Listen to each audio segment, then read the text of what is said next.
Okay, so here I am onto the other calf, and this is again one of those soft pieces, really melty right now, so I'm just spreading it on there. When you're doing this on yourself, you can kind of feel if you're putting it on too fast because it'll pull on your skin or pull on the little hairs.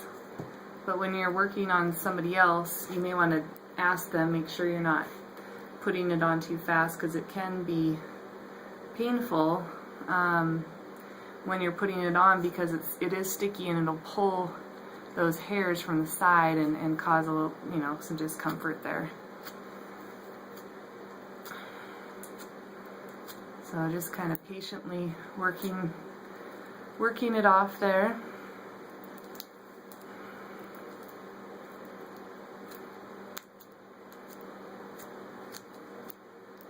And it's pulling out the hairs really nicely.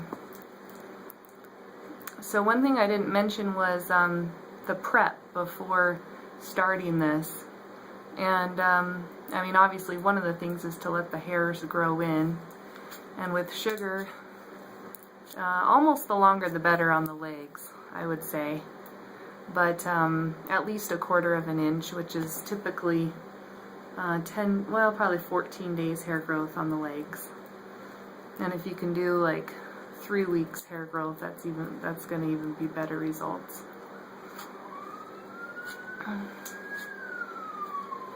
And then the other thing that I did before starting this morning I took a bath and I exfoliated my legs really well with some exfoliating gloves. And let's see if I can get a better angle there. And we actually sell those gloves here at the studio for $5, and they're just one of the best ways to exfoliate pretty much anywhere on the body, but especially on legs and arms and backs and that kind of thing. And then if you do get the Brazilian done, it's a good way to help prevent ingrown hairs by exfoliating the skin, and that helps get those potential ingrown hairs from getting caught underneath the skin. So here you can kind of see how I'm like curling my fingers, and that's like how you can plow and grab those hairs up and make the sugar go on a little bit thinner. Sort of another rule of thumb is the thinner the sugar goes on, the more hairs it's going to grab. So putting it on thin is to your benefit.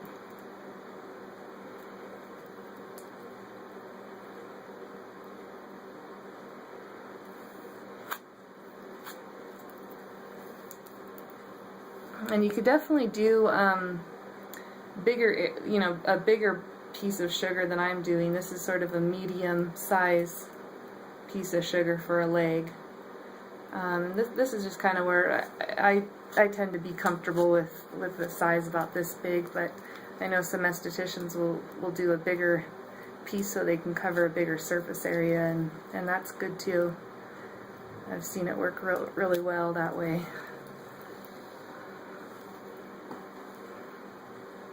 You can kind of see as I'm going along that I am pulling the skin here and there.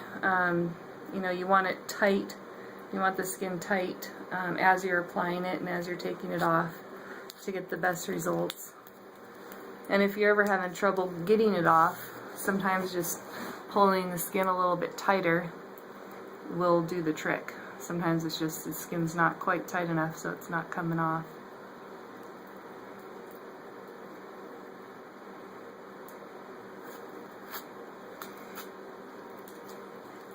And I tend to mold it. Molding is just what I'm doing here, just putting it on.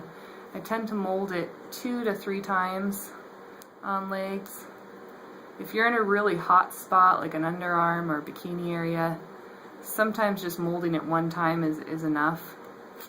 If you can kind of see the sugar shine, kind of have a shiny tone to it, it's probably melty enough, it's melted into the skin enough that one time might be enough. And you will get hair. Like if I were to pull this off right now, I definitely pull hair, but if just by molding that second time, I'm going to get more hair and also more chance of it coming out by the root.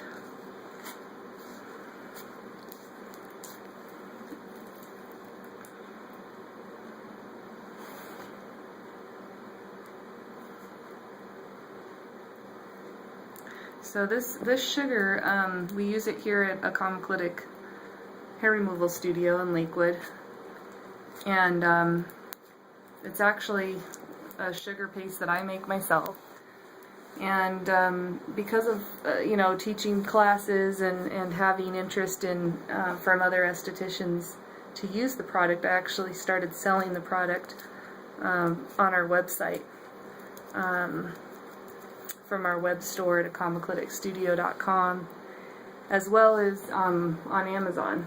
So let's see if you guys can see that.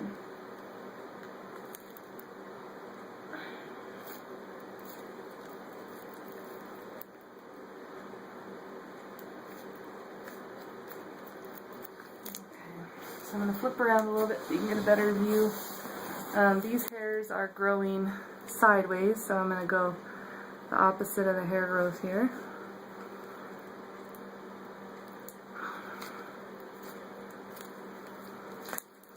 And getting that flick, getting the sugar to come off is definitely a skill, but it doesn't take long to get it down. And one of the tricks is not to put too much pressure when you're applying the sugar.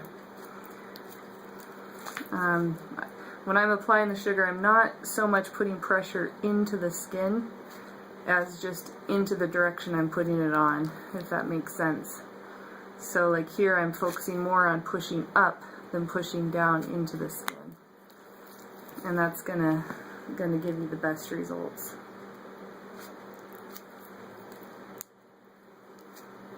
So these are just some kind of random little hairs here.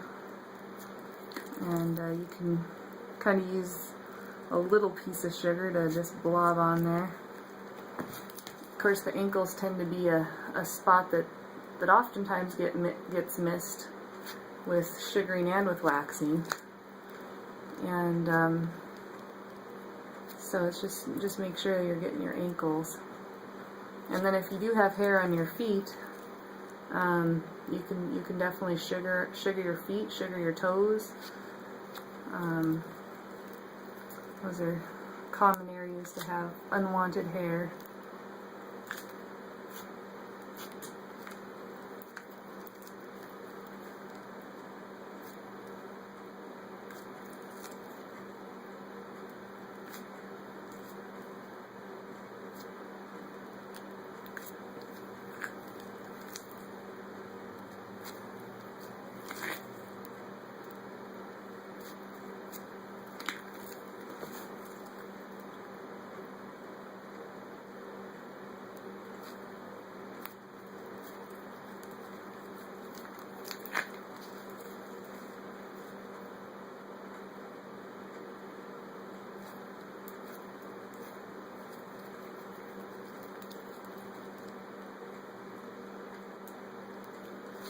Some of my hair is actually more of a light color, so it might be hard to see on the camera.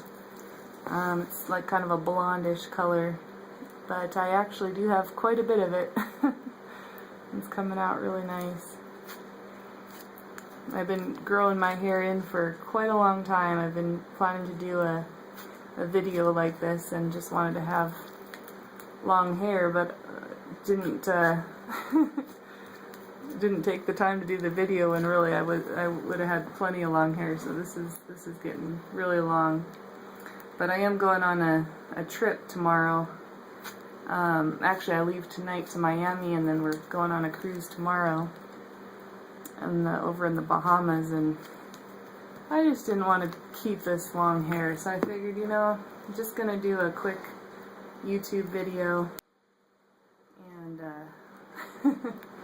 utilize this long hair that I've been growing in, and then my plan is to grow it out again, and then I want to get like a professional video so you can really, you know, quality. You can really see up close and good lighting.